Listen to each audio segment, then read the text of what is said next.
Hello students, मी या व्हिडिओमध्ये तुम्हाला chapter number 11 magnetic materials previous year important क्वेश्चन्सची माहिती देणार आहे for class 12th physics Maharashtra state बोर्डची. आता तुम्हाला स्क्रीनवर चॅप्टर नंबर 11 मॅग्नेटिक मटेरियल्सचे प्रीवियस पेपर्समधले क्वेश्चन्स दिसतील. 1 मार्कसाठी त्यांनी बघा काय विचारलं होतं. Write the mathematical formula for Bohr magneton for an electron revolving in the nth orbit. फेब्रुवारी 23 ला विचारले. Second one define gyromagnetic ratio जुलै 23 ला विचारले.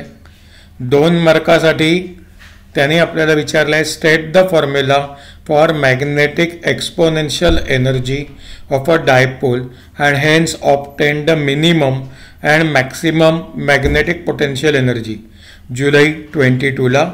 नंतर what is gyromagnetic ratio write the necessary expression जुलै 22 ला.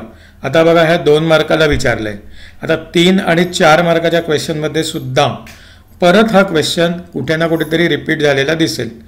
Derive an expression for magnitude of magnetic dipole movement of a revolving electron फेब्रुवारी 20. नंतर second question what is magnetization magnetic intensity and magnetic susceptibility फेब्रुवारी 22.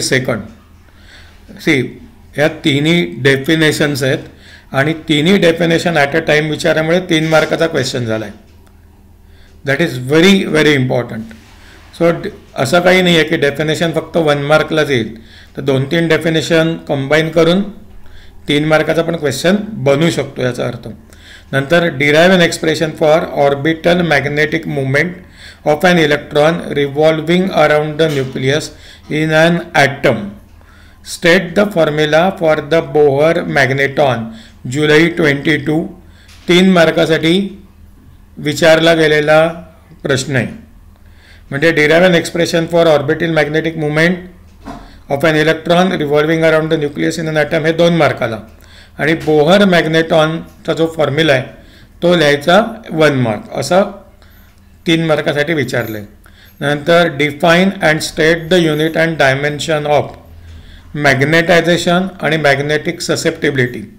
तर 2 definition त्यांचे unit आणि dimension हे 3 गोष्टी मिळून 3 मार्काला विचारलं होतं फेब्रुवारी 23 ला.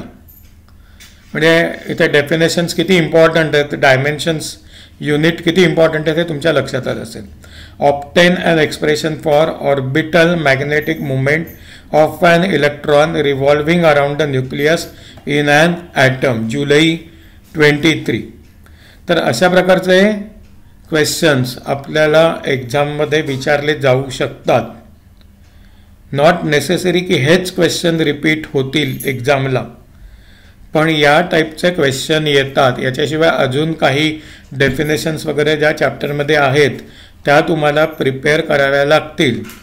मी तुम्हाला अजून काही व्हिडिओ दिलेले आहेत ते तुम्ही नीट बघा. त्याच्यामध्ये मी तुम्हाला डेफिनेशन लॉज असे वेगवेगळे क्वेश्चन्स कव्हर केलेले आहेत.